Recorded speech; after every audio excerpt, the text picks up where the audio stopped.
Hi నేను మీ GK welcome to టీఎస్3 news. ప్రియురాలికి సరదాగా పంపించిన ఓ ప్రాంక్ మెసేజ్ ఓ యువకుడి క్రికెట్ బెట్టింగ్ వ్యవహారాన్ని బట్టబయలు చేసింది.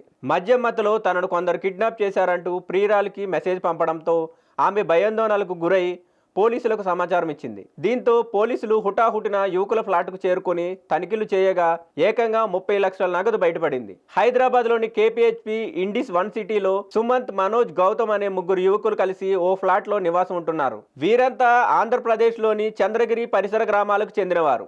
ఇటీవల ముగ్గురు కలిసి ఫ్లాట్లో విందు చేసుకుంటుండగా మద్యం మత్తులో ఉన్న సుమంత్ తనను కొందరు కిడ్నాప్ చేశారంటూ ప్రియురాలికి ఫ్రాంక్ మెసేజ్ చేశాడు. ఆ మెసేజ్ ను నిజమేనని భావించిన యువతి తీవ్ర భయాందోళనలకు గురై వెంటనే 112కు ఫోన్ చేసి పోలీసులకు సమాచారం అందించింది. దీంతో పోలీసులు కేపీహెచ్పిలోని యువకుల ఫ్లాట్ కు హుటాహుటిన చేరుకున్నారు. ముగ్గురిని ప్రశ్నించిన అనంతరం ఫ్లాట్ లో తనిఖీలు చేపట్టారు. ఈ క్రమంలో ఓ సూట్ కేసులో సుమారు 30 లక్షల నగదు పోలీసులు కల్పించింది. ఇంత భారీ మొత్తంలో నగదు ఎక్కడి నుంచి వచ్చిందని పోలీసులు యువకులను ప్రశ్నించగా వారు పొంతనలేని సమాధానాలు ఇచ్చినట్లు తెలుస్తోంది. దీంతో అనుమానం వచ్చిన పోలీసులు ముగ్గురు సెల్ ఫోన్లను పరిశీలించారు. ఫోన్లలోని వివరాలను పరిశీలించగా క్రికెట్ బెట్టింగ్ వ్యవహారం వెలుగులోకి వచ్చినట్లు పోలీసులు తెలిపారు. సుమంత్ క్రికెట్ బెట్టింగ్ కు పాల్పడినట్లు ప్రాథమిక విచారణలో గుర్తించారు. దీంతో ముగ్గురిని అదుపులోకి తీసుకుని విచారణ చేపట్టారు. అయితే ఫ్లాట్ లో లభించిన 30 లక్షల నగదుకు క్రికెట్ బెట్టింగ్ తో సంబంధం ఉందా లేక హవాలా మార్గంలో తరలిస్తున్న డబ్బా అనే కోణాల్లో పోలీసులు దర్యాప్తు చేస్తున్నారు. నగదు మూలం, బెట్టింగ్ వ్యవహారాల్లో